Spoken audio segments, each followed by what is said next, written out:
ایک بھائی یہ معلوم کرتے ہیں کہ اگر وطر کی نماز کے لیے ہمارے دعائے قنوت یاد نہیں ہے تو کیا پڑھے، کون سی دعا پڑھے، کیا دعائے قنوت کا یاد کرنا ضروری ہے؟ تو چنانچہ احادیث میں جو ہے اس کا جواب اس طرح سمجھیے کہ احادیث میں دعائے قنوت کی فضیلت وارد ہوئی ہے، اور دعائے قنوت کا وطر میں پڑھنا یہ باعث ثواب ہے، بڑا اس کا ثواب بیان کیا جاتا ہے۔ تو چنانچہ جب تک ہمارے دعائے قنوت یاد نہیں ہے تو ہمیں ربنا آتینا فی الدنیا اس کو پڑھ لینا چاہیے، اور اگر یہ بھی یاد نہیں ہے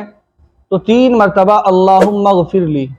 اللہم اغفر لی، اللہم اغفر لی، 3 مرتبہ آپ اس کو پڑھ لیں تو چنانچہ آپ کی وطر نماز ہو جائے گی۔ لیکن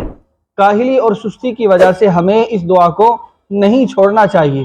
ہمیں اس دعا کو جب تک ہمارے یاد نہ ہو تو ربنا اگر یاد ہے یہ پڑھ لے، اگر یہ بھی یاد نہیں ہے تو مختصر الفاظ اللہم اغفر لی اس کو 3 مرتبہ کہہ لیجئے،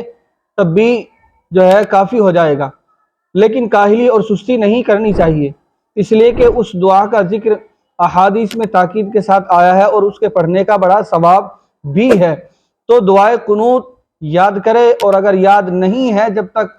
تو تب تک آپ ربنا پڑھ لے یا دوسری دعا جو میں نے آپ کو بتائی ہے وہ پڑھ لے، لیکن آپ کو کاہلی اور سستی نہیں کرنی چاہیے، اس کو پڑھنے کی کوشش کرنی چاہیے۔ ایسا نہیں کہ آپ کاہلی اور سستی اپنا ایسے ہی برتتے رہے اور اپنا اسی طرح کام چلاتے رہے، نہیں، بلکہ آپ کو کام نہیں چلانا، آپ کو وہ دعا یاد کرنی ہے، اور یاد کرنا بھی چاہیے۔ قرآن کریم، احادیث مبارکہ